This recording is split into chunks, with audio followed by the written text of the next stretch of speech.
In 2015, GJRB is still the What's Happening sound.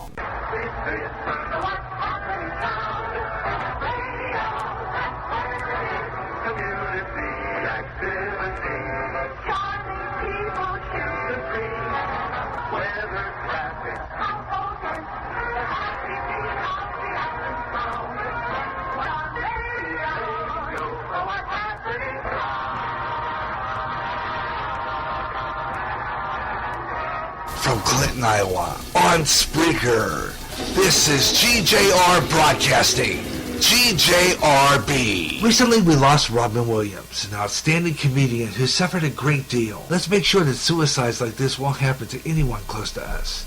If you know anybody who may be depressed and are suffering like Robin Williams did, get them help. Call this number, 1-800-273-8255.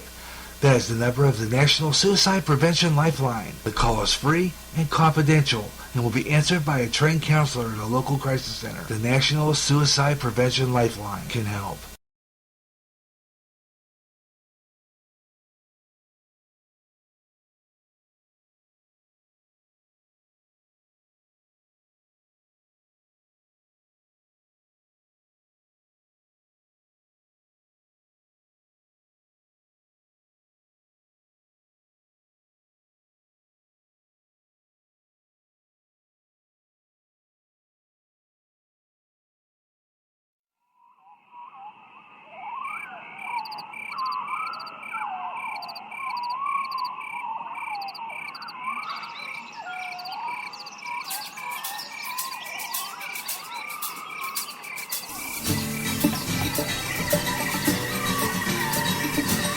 And make it sound a little unusual, a little strange, a little bit oddball.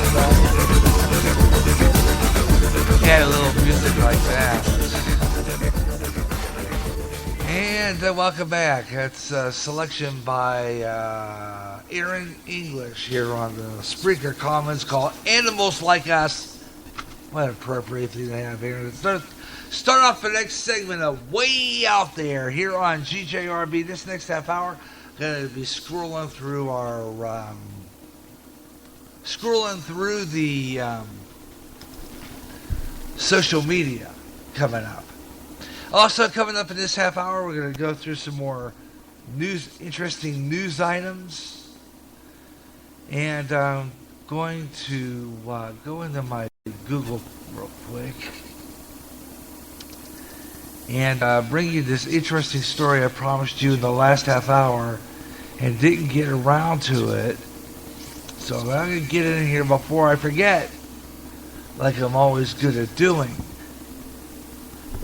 So going into the story here,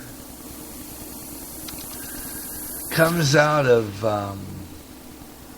interesting story comes out of Vice. This is an interesting story, and I thought I'd bring this in here before I forget and see what you think of it. And let's see, coming down the line here,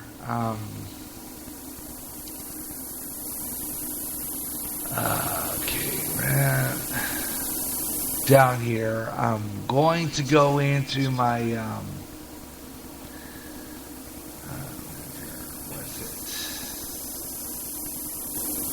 where's that going to go? Now, you know, I do this quite often. It doesn't matter what's the refrigerator, the bedroom, the kitchen. I always seem to forget where I came for. And I know I was coming in for something and I couldn't remember what it was. I think I remember. I just do that from time to time. Don't know why. Just do. Well, thank everybody for some of the people who are listening to me live here on Spreaker. Had some hits already on it when I got off the last part. So that may be 2 or 3 probably listening live right now. If you're one of them and you'd like to be part of the show and put your input in, love to hear from you. Love to hear from you. We really would. Just do that. And I'm going to be visiting social media in just a few moments.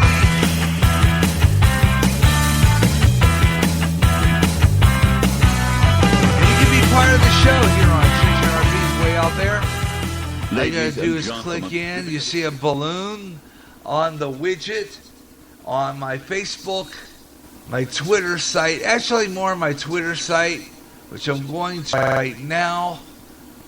Going to hit. And, okay, I gotta click there.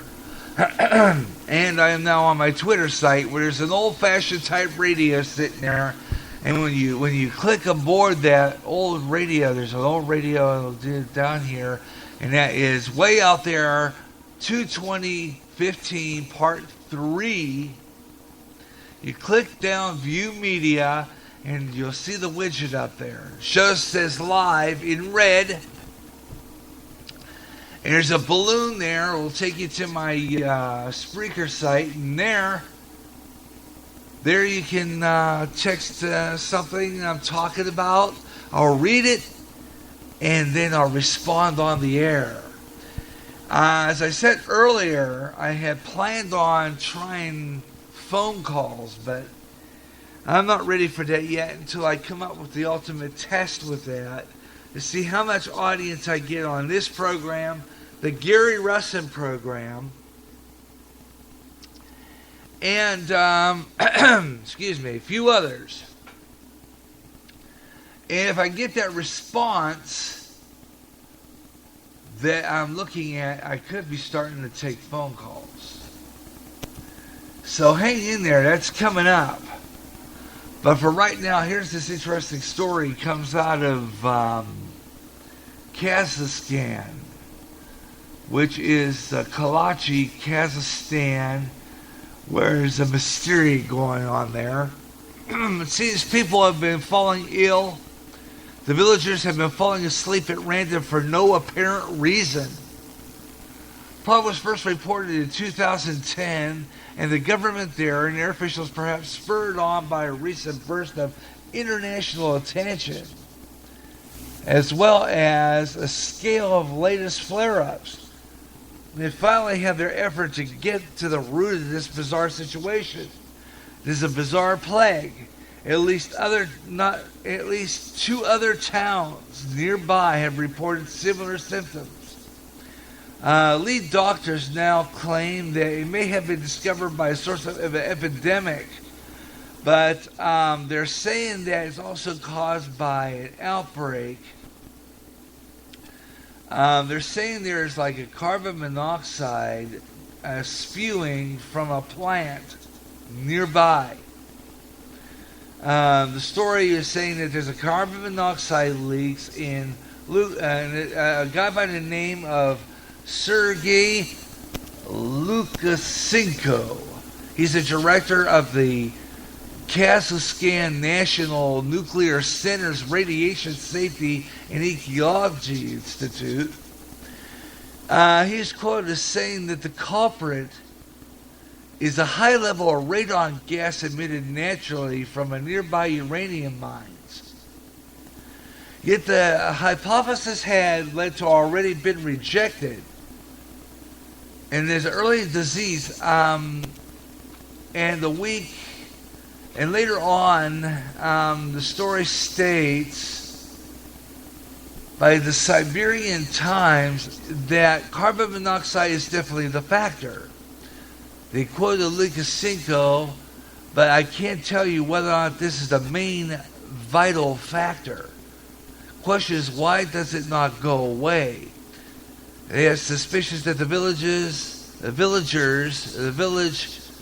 has a particular location and weather patterns frequently force chimney smoke to go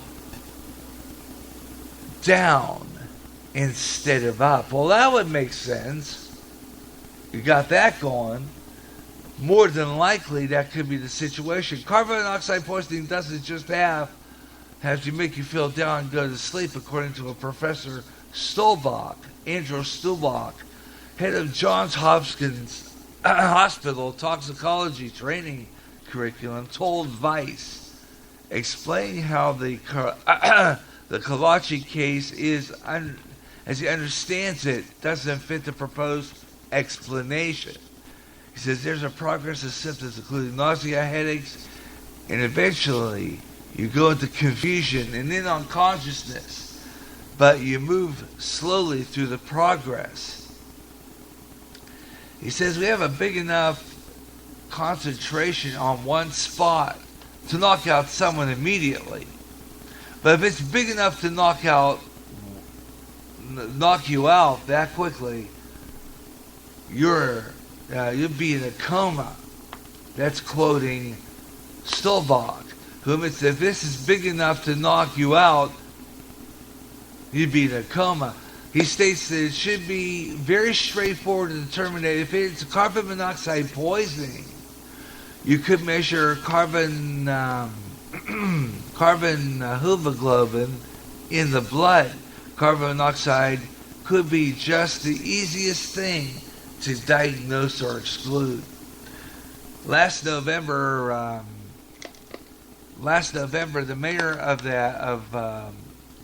Akmula Oblast, the administrative district there, Kalachi, is located, floated the idea of allocating millions of dollars for locals' resettlement into a new home and jobs nearby, in nearby cities like Isil.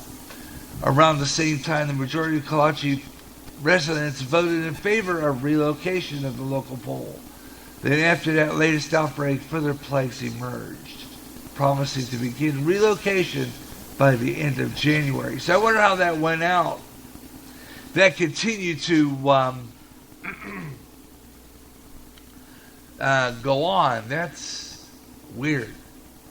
They said that's in actually wherever that is, Kazakhstan. They're suffering that situation there. And meanwhile, I'm going to go up a bit to an interesting story that I wanted to talk about last hour. This story coming out of the Dead Sea story. This is interesting. Comes from ABC, saying how the Dead Seas are drying up, and there's also sinkholes that are. This is an interesting story. Check this out. We're here in Ein Gedi. It's a kibbutz on the banks of the Dead Sea. We're some 1,400 feet below sea level right now, and as gorgeous as this view is, we hear there's danger below. Let's go check it out.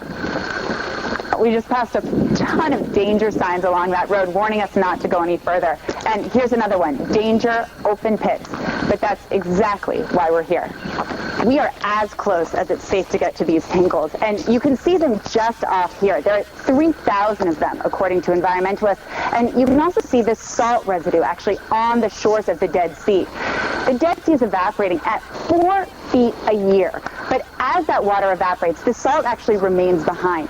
And you've got mountains up here, and as groundwater flushes from the mountains, hits the salt, washes the salt back into the sea, huge cavities are formed. These huge sinkholes can collapse with zero warning, making it incredibly dangerous for everyone around. Now, it's actually just astounding to see how big some of these are. There are tiny sinkholes and there are big sinkholes. This one looks like it's about 30 feet deep, 60 feet wide. We definitely don't want to get any closer to this one. You can see over here how dangerously close those sinkholes are to that community. And environmentalists blame this moon-like landscape on a mismanagement of resources. They warn that if drastic action is not taken soon, more sinkholes will continue to open up every single day. For ABC News, I'm Molly Hunter at the Dead Sea in Israel. Yeah. Imagine that. And that's it. The Dead Sea is drying up. Wow. Story goes on. There are like 3,000 sinkholes on the banks of that Dead Sea, and they're multiplying. And the nature